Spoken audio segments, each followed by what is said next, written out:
In this latest episode of The Growth Equation, PE Perspectives on Products, we dive deep into the pool of tech investments with Tim McAdam. Tim is a seasoned investor with over 3 decades in the software investing field, currently at TCV. Throughout this discussion, Tim sheds light on the delicate dance between the visionary entrepreneurs and the actual market demands which they aim to satisfy. It's a delicate balance to strike, and not all visionaries possess the real-world prowess to pivot according to the evolving customer needs. Tim also talks about investment climates. They're in constant fluctuation, influenced by a myriad of factors, such as interest rates, geopolitics, and economic shifts. Tim touches on these elements, explaining their impact on the psyche of investors and the dynamics within the entrepreneurial ecosystem. Finally, Tim also delves into the fascinating world of artificial intelligence and machine learning, discussing their transformative roles across different sectors and how they could fundamentally alter how products are created. TCV's portfolio includes Airbnb and Netflix. Tim talks to listeners about how some of those success stories were made and the significant evolution in technology investment strategies over the years. Join me as I talk with Tim.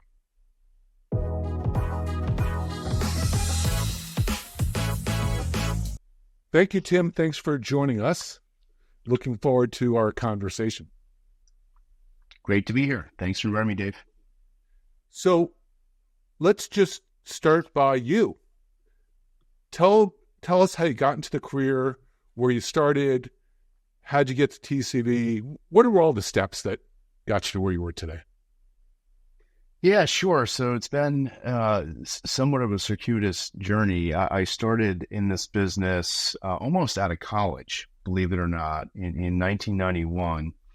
I started with a firm called TA Associates back in Boston.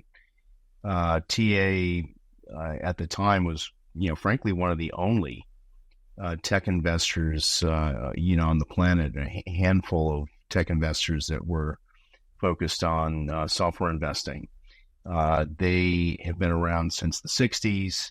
I interviewed coming out of college. I actually didn't get a job coming out of college with them.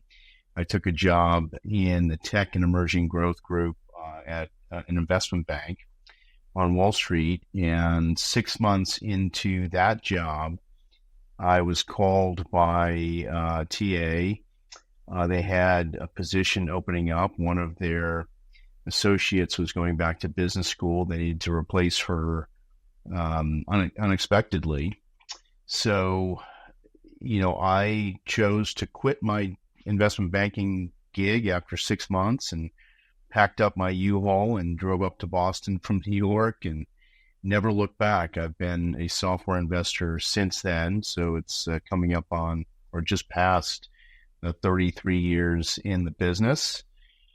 So, after grad school, I went to Stanford for business school after TA. I worked with 2 other firms prior to joining TCV 15 years ago now. So my 15th year at the firm. I had a stint doing early stage venture for 10 years just before joining TCV. And for 4 years after Stanford, I was doing more control-oriented tech investing, so the equivalent of buyouts or really late-stage growth equity compared to what TCV does today. Okay, so that brings up like 3 questions for me. Okay. Let's about what TCV does today, and then I'm going to ask you to do a historical thing. Sure. About TCV and Yeah. So TCV today, we're on our 12th fund. Been around for almost 30 years now. The firm kind of made its reputation over the last 3 decades, investing in a combination of business-to-business companies and business-to-consumer companies. We've been pretty true to our roots. We look for businesses that are redefining big chunks of the IT economy, going after incumbents with just, better solutions, better ways to attack problems in the IT economy. And we've done it in kind of an interesting way. We not only focus on hyper-grower businesses that are rapidly taking market share from incumbents in big niches of the IT economy, but we also have a very vibrant part of our portfolio where we're targeting businesses that are more, we call them durable compounders. They're already fairly well established. Oftentimes they've been bootstrapped, haven't taken outside capital. They're already profitable, and they're really looking for a partner. We think of ourselves as invited guests in these cap tables where we're oftentimes the only investor. And we come in and help oftentimes a founder, professionalize his or her team, build a real board, and position the company for, an IPO potentially, or an eventual exit. So unlike a lot of our competition who focuses on, one part of that barbell or the other, the hyper growers, the companies that are still taking market share and most often still losing money, or the other side of the barbell, the firms that are focused on just profitable, durable compounders. We have a really nice strategy of kind of a hybrid barbell approach where we have exposure to both types of businesses, but not straying from businesses that are, business to business oriented companies, primarily software companies, or business to consumer, primarily subscription companies. Got it. And so 33 years, I think you said. Mm-hmm. Lots changed. Yeah. Lots changed in the technology industry there since then. Lots changed in funding. There's obviously been cyclical things, macros changing, but those always come back. What have you seen change over your career, and that you think is permanent? What do you think has been really interesting and it's different about the technology world and the technology investing world? Yeah, a lot. I mean, that's probably a multifaceted answer, but one of the things that is surprising to me, has been surprising to me over the last 33 years, and maybe even particularly the last 10 years, is how far a company can get on a very small amount of capital.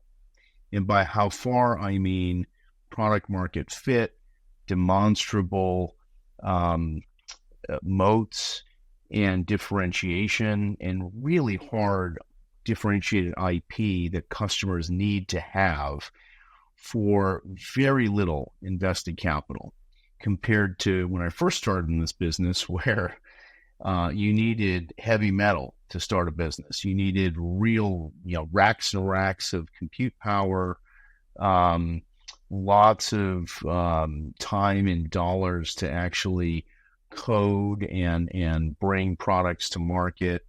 It was very tough to get a customer's attention when there was no internet, for example, and it was, old school marketing.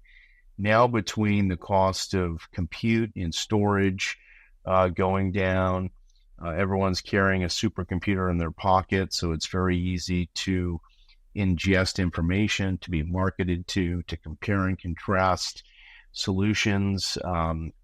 It's just much more inexpensive to bring, the same quality of product to a buyer of that product as compared to, the early 90s, PC revolution, PC into mid-range, into, hosted, into multi-tenant, into now cloud. Those evolutions of the way both B2B software is ingested and consumer software is ingested has just made the cost of providing solutions need to have solutions so much cheaper. So it's kind of a version of Moore's law, but it affects every functional area of bringing a product to market. It's interesting. I was at a meeting of a bunch of CTOs and chief product officers the other day, and there was a question: is what was been the most important technology change? And I said cloud. For that reason, for that exact reason, is the reduction of cost of startups means that we can generate a bunch more innovation we couldn't generate before. But given that, how does that change the investing landscape? Does that mean that there's more companies that go from zero to TCV or investors like TCV as their first outside investor? Does that make that better? Does that make that more competitive from the buy side? How does that change things for you? Yeah, it's a good question. It's frankly, it's one of the reasons we stood up an early stage fund a few years ago. We call it TCV Velocities. We saw some of our competition, who we would normally run into in just to use VC parlance, kind of a series DEF type of round. Or even in situations where a company hasn't taken his, traditional venture capital, but has bootstrapped or maybe taking some regional venture capital. We started to see our competition go earlier and earlier in order to, have an insider's view or front row seat to controlling those later stage rounds. So I think that the dynamic of companies being able to get free for down the path on limited investment is here to stay. And I guess what has changed competitively for us is we found that it would behoove us to have a separate fund to take stakes in the Series A through C type companies in order to have a front row seat or an unfair advantage to evaluate later stage rounds. Now, we're not going to be able to fund, every company in the Velocity Fund with the Growth Fund. That's not really, the goal here. But what we are doing is educating the firm writ large with the Velocity team on earlier trends. So we're able to evaluate opportunities in these earlier stage companies that are getting pretty far down the path on, sub $10 million of invested capital. So really, enjoying product market fit and scale pretty quickly, which gives us a lens into like trends across similar categories. So it's something that we're reacting to real time. I will say that our belief is that having a separate fund and a separate team, as opposed to having growth equity investors who are used to later stage companies invest in venture stage companies, we thought it was important to have something that was separately managed, but also quite connected to the mothership. So over time, does the distinction between PE and VC go away? No, I don't think so. I think those are totally different skill sets and lenses through which a company, should be evaluated. I think those are distinct asset classes. I think LPs think of them as distinct asset classes. I think the return profiles are different, in those two asset classes. And by the way, I would also add that VC, PE, and growth equity, where TCV plays, are all totally different. Just different ways That's right. I should have said to make money. Said it that way. Right. Yeah. Okay, so let's talk about a few of the key portfolio companies that you're particularly proud of that, had a good exit or a good return or exit. I'm going to talk about this very broadly, where you can define that as not necessarily economic, but just where they're going as well as economic, and how TCV was part of that. Give me part of that part of the TCV story. Yeah, we have an interesting history over our 33 years. And again, going back to our, two major buckets of the IT economy, B2B and B2C, we've had a really healthy mix of terrific investments, outcomes, and companies that are heading towards outcomes in both niches of the IT economy. And I would also add, maybe unlike some of our competition, we've had a great mix of household names of companies that have, redefined categories, from Airbnb to Spotify to Netflix to Toast to GitLab, Nubank, Expedia, Rapid7, HashiCorp, which was just bought by IBM today for 7 something billion. I mean, a lot of those companies are very well known, at least in tech circles, and in some cases, non-tech circles would be able to relate to paying for their coffee on a Toast POS device at a coffee shop, or finding a rental home on HomeAway or Airbnb, or playing one of their favorite playlists on Spotify. Those are all pretty well-known names. But I mean, I guess the dirty secret or the beauty of having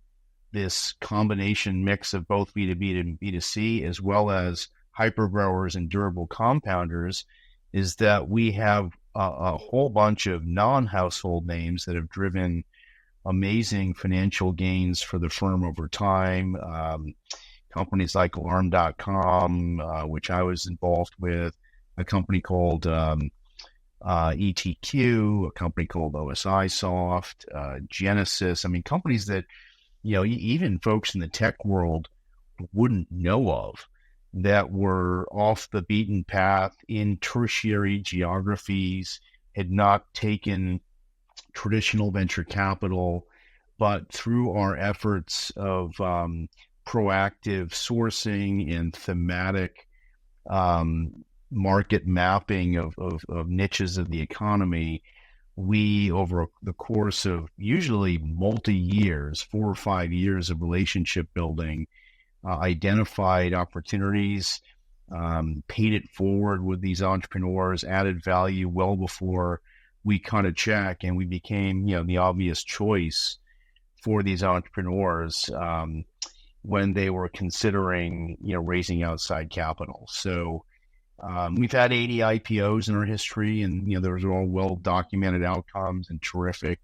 But I think we're equally proud of the businesses that we've found homes for with strategic acquirers, or with increasingly these days, and this niche of exit for TCV is going to become, I think, a much larger portion of the way we generate returns for our LPs, is selling to the 10 or 15 private equity firms that have raised tens of billions of dollars over the last decade, and are eagerly looking for well-run businesses to use as platforms to make other acquisitions, or just standalone investments or acquisitions that are just demonstrating, terrific free cash flow characteristics and growth characteristics, rule of type businesses. We have quite a few of those in our portfolio now, and we're certainly hunting for more. So, it's one of those questions that it's hard to answer, because I feel like each one of these stories is unique and compelling in and of itself. And many of the names I've mentioned to you have generated terrific outsized returns for our funds, and others that I've mentioned that, haven't achieved liquidity yet are well on their way to generating great returns for the funds. That's great. That's great. Hey, congratulations on HashiCorp. I know Mitchell, and that was certainly a great story, and also an interesting path from the founders becoming CTOs, and Mitchell becoming a developer and then stepping out, but at the same time providing a new management team that would grow the company, and then today's exit, or maybe yesterday's exit, to IBM. So HashiCorp is a very interesting company. Yeah, I mean, it's the type of company that we gravitate towards. Companies that are product led and have the best product for solving a hard problem, ultimately end up generating outsized returns. I'd much rather have a business. I put GitLab in this category, which I'm involved with. Again, very similar go-to-market, product-led growth. A lot of their products were open source at one point or another, and they have a familiar brand and kind of they won over the hearts and minds of developers the world over, and much easier to sell additional products into loyal customer bases that believe in your brand and where you provided value time and time again across a product suite. Yeah.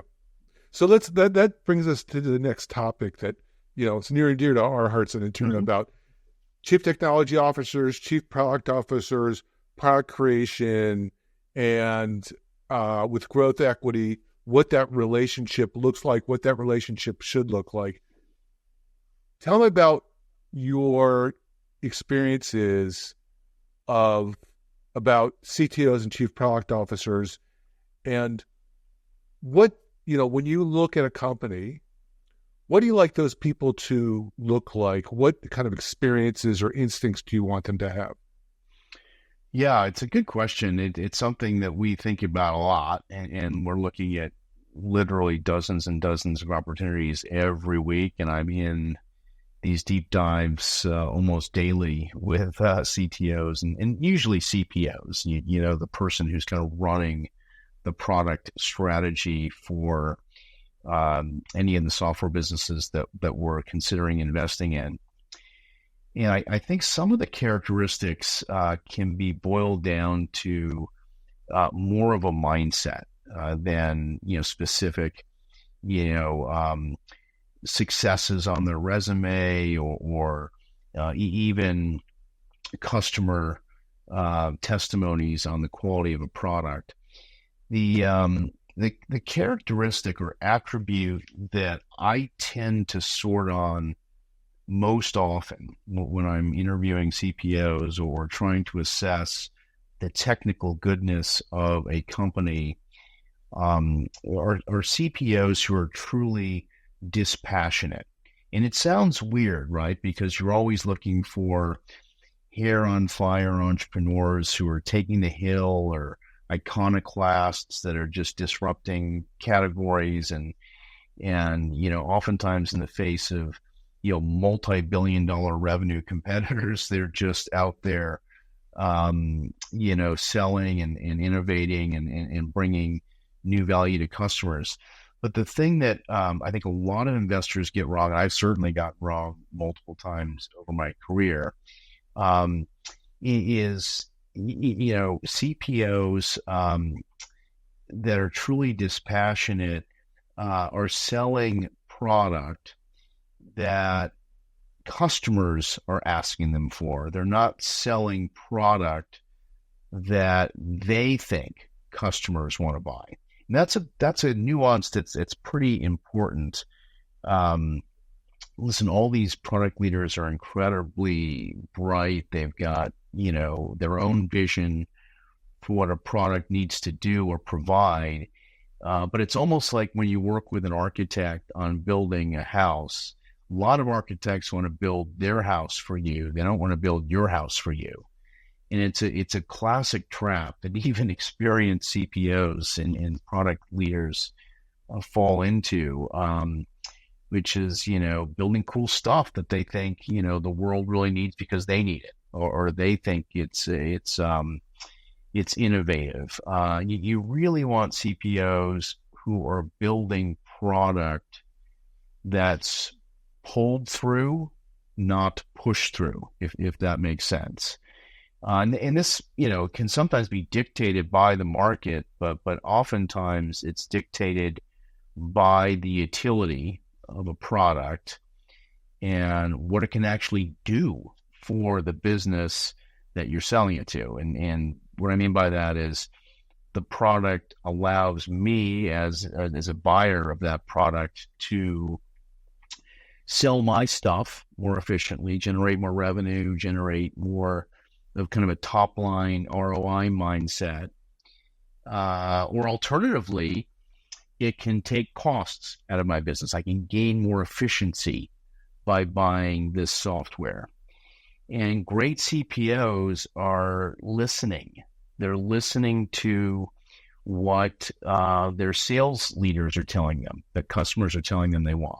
They're listening to product marketing. They're coordinating with product marketing. It's a really tight loop, a really tight feedback loop that we look for, as opposed to entrepreneurs and CPOs who really want to make a mark for building cool stuff without listening. Oh, it's interesting that I've run into a certain percentage of founders and some chief product officers who believe they're Steve Jobs. Mm-hmm. And well, I know the current number of Steve Jobs that exist in the universe. There was one, there's now zero. But that doesn't mean that there's not other people with those qualities, but there are some people who have that vision. Mm-hmm. Just maybe more people consider they have their vision. That how do you deal with that? Like Jensen Huang, Steve Jobs. Obviously, you're not investing in Apple or Nvidia, but what about those kind of folks? Or is there a way for them to distinguish themselves between the ones that really have the skills versus the ones that just think they do? Yeah, it's a good question. Oftentimes, it's not the CPO or the CTO or the head of engineering. It's often the founder. I mean, Steve Jobs and some of the folks that are true luminary visionary types, technical founder types are just that. They're founder CEOs and they're hiring people to execute on their behalf. But that's a hard dynamic. Sometimes you meet visionary founders who are effectively chief product officers, first and foremost, and there's always tension between the execution of what the vision is and what customers are really wanting, and then the CPO or the head of engineering gets caught in the middle, kind of answering to two masters, and that's oftentimes awkward and can result in a product mindset as well as just a factory that's all gummed up, where the best scrums and the best agile programming gets thrown out the window because you've got dissonance or you've got tension between what the founder thinks the world wants and what customers are telling the sales team, and the sales team is telling the head of engineering or the CPO what they want. And we oftentimes will encounter situations like that, and that's enough to to cause us to press pause on our evaluation and pass on an investment if we're not seeing total alignment between what customers are telling us that they want and what a customer is actually providing. There oftentimes is a fair bit of space between the cup and the lip on what a founder believes he or she wants to build and what the market is saying they need. Got it. And in those cases, you walk away, or you're looking for quick learning, or is it easy? Is it easy to say, "Hey, there's space between the cup and the lip, but these folks are going to learn it fast and get on top of it"? Is it easy to predict what those executives, what those founders look like that can get over that hump? We're oftentimes looking for alignment and a partnership when we're marketing to founding teams and trying to position TCV to be a logical partner for that team. We tend not to have more of a, I'll call it a PE mindset or a control mindset, because we're minority investors. So we're looking for data points from customers primarily telling us that they really need and admire this particular product, and it's a must-have. It's a kind of a top 10% of their budget type need. And if we do find that, and we find teams who want to get better at what they do, learn, leverage our networks, leverage our experience, leverage the learnings we have from making over 200 investments over our 33 years, the stars then align and we lean in. If we find fixed mindsets or teams that are not great listeners, I use the word listening a lot in our business with our teams, it falls into the life is too short category. Could we help fix that mindset? Could we bring people in that can instill, better processes or, help inexperienced or relatively inexperienced founders and tech teams, leverage best practices or mistakes from execs past or from companies that, where we've had experiences? Yes, we could do all that, but we prefer to find opportunities where we have coachable and dispassionate, but also lower ego entrepreneurs who really just want to win and bring expertise onto their board, into their kind of orbit of advisory type advice, as opposed to a little bit more of a know-it-all mentality, which you see a lot in Silicon Valley and you see a lot in the tech world. We tend to shy away from companies like that. That makes sense. So there's this argument going on now that there'll be more investment when the macro is better, and the macro is better means when there was more exits, maybe more IPOs. There's some indication we've had a few good IPOs in the last, few months that maybe that's picking up. But then there's also pressure from LPs at a bunch of firms for the GPs to start investing, to start getting the IRR. How do you think the world looks now? Do you think we're starting to trend up, or do you think we're here for a while? It's hard to know. I mean, I'm not a macroeconomist. I've seen and lived and invested through many cycles. We are in a period of time where there are a lot of exogenous factors that are affecting investor mindset as well as entrepreneurial mindset.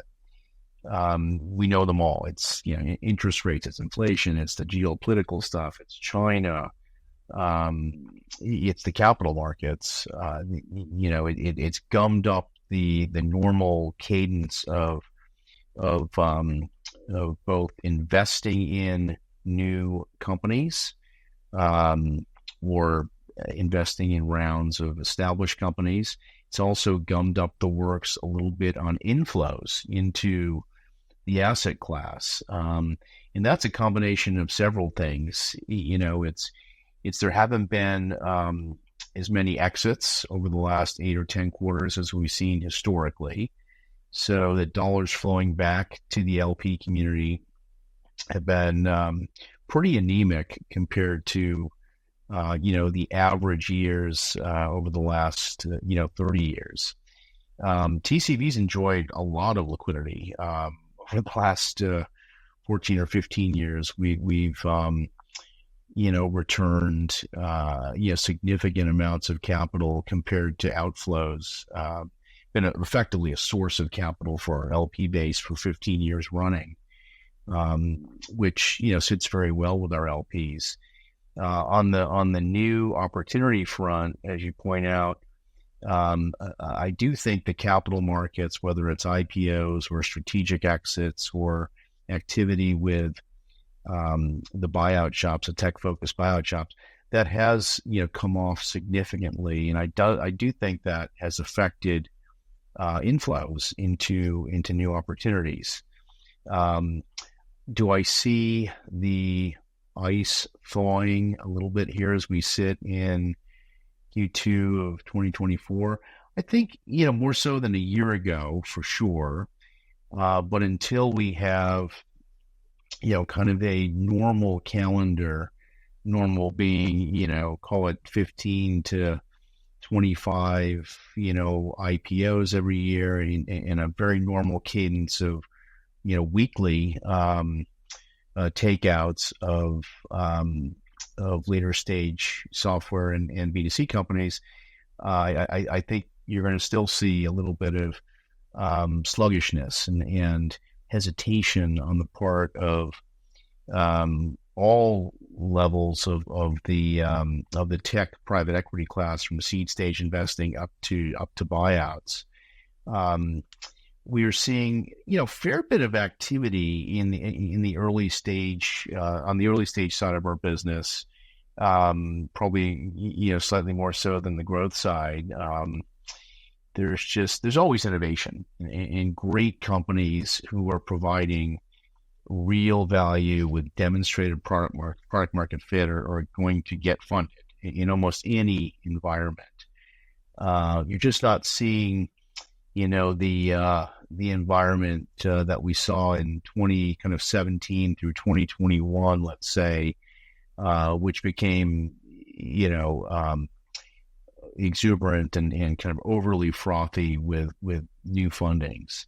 I'm not sure we'll ever get back to that clip, but I'd love to be back in the 2015, 16, 17-ish pace, more normal pace of outflows and inflows. So we're hopeful that once some of these geopolitical conflagrations across the globe, whether it's Ukraine or the Middle East or some of the recent tension with China, as some of that subsides, I think that will loosen up the purse strings a little bit and allow people to be more aggressive.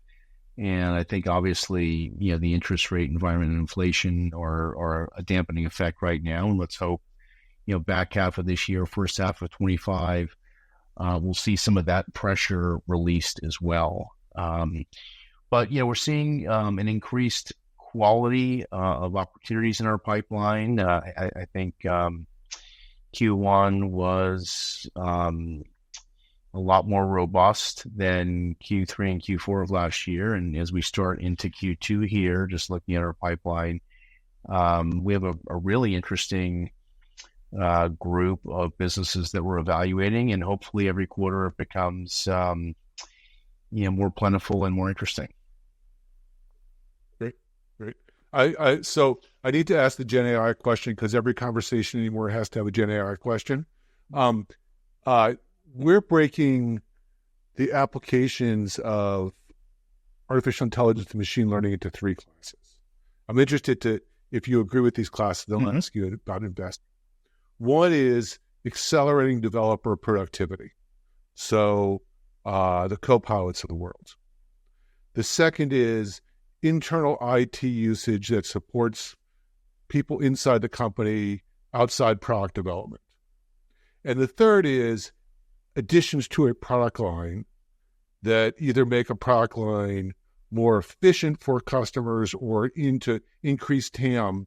So being able to do things, the product be able to do things that it couldn't do before with Gen AI. Maybe there's a fourth category of people saying they have AI just to get funding and attention that's not real. But so let's skip that fourth one for a moment. Can you break the world into those 3 parts as well? And then the following, I'll give you the following question after that. Yeah, I think that's a pretty thoughtful framework to think about AI. I might add, a couple of others, food for thought. One would be kind of the infrastructure of AI, the picks and shovels, whether that's, the hardware side of the business, the NVIDIA type businesses or other chip-oriented businesses that are allowing AI to happen. And I would also put technology like labeling and some of the grungier side of the large language models that are driving some of the Gen AI growth. There's a really interesting business called Scale AI, which we're not investors in. That's a really remarkable business. Basically building the labeling side, so large language models can actually work. There's a grungy side to AI that has to happen for images, for voice, etc., to be identified correctly, and for there to be more efficiency and accuracy when it comes to any of the chatbots you described or any of the large language models. The other category that I might put on your radar screen, and it might be embedded in the three that you mentioned, but AI that's truly disrupting vertical software categories. We're seeing some really interesting businesses in and around areas like legal, insurance, real estate, etc. Big niches of the economy where human capital, hours of legal work, for example, is being compressed down to minutes using AI, where it used to be human intervention, human research, hours and hours of time to produce a document or produce analysis that's been rendered down to literally minutes, tapping into some combination of proprietary and paid for large language models. So I think the three that you have are kind of the bulk of where the revenue is right now, but I wouldn't underestimate the potential size of some of the vertical SaaS niches that will be, I think, big areas of the economy for AI, as well as the infrastructure side of AI, the picks and shovels. Yep. I buy all those. And I also would add to that it changes economic models for a bunch of companies. Like you talked with law firms, and now you can generate things quickly. That changes the billing model for law firms. You can go to the entertainment industry. The studios have to invest a lot of money for movies, and maybe those are much cheaper, and so that changes the whole power dynamics. Does all of that, we talked at the beginning about the changes over 33 years of your career that you've seen, and you said, hey, the cost of investment in technology companies dramatically gone down, and therefore you've seen a lot more companies, a lot more different kind of companies. Do you think AI does the same kind of thing, drives down cost for starting some of these companies? Do you think it creates new industries? Does it do both? Does it do a third thing? What does this mean? What does all this mean? I think it's both. I mean, you mentioned the co-pilot-like functionality on the development side, on the coding side of things. I don't think coders are going to be rendered useless anytime soon. I think there's always going to be human intervention in bringing differentiated products to market. I do think that AI, and assisted coding using, co-pilot-like functionality is going to dramatically increase productivity. It may reduce the need for R&D dollars. You may be getting a lot more utility out of developer than you did 5 years ago in the coming years. I think you'll start to see R&D as a percent of overall revenue not necessarily be a proxy for how hard it is to replicate a particular product. And I think that's a good thing. I think you're going to see businesses that ultimately It's almost like a step function to what I've seen over the last 33 years with cloud compute and storage and just bringing a product to market, compared to, the early 90s.